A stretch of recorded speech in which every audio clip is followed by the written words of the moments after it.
Margaret Thatcher famously said there is no such thing as society. On the other hand, David Cameron wants us to have a big society. But is this possible in the age of austerity? From this modest building in Wester Hailes is a community group banding together to help each other out.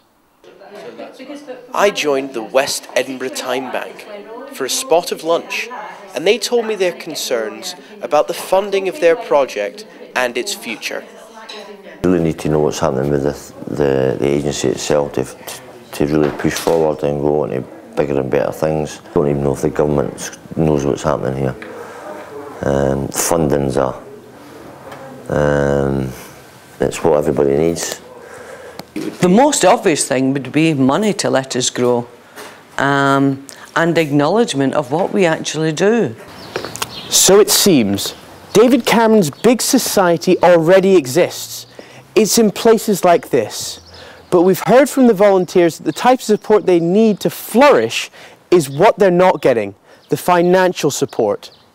It'll be interesting to see what the politicians have to say about this.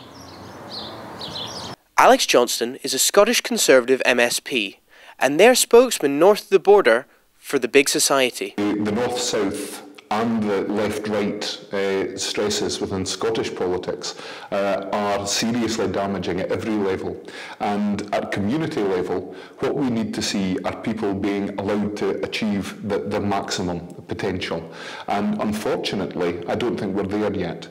We have a further problem in that the way that funding, any government funding, will be channelled into that kind of organisation is usually through local government funding.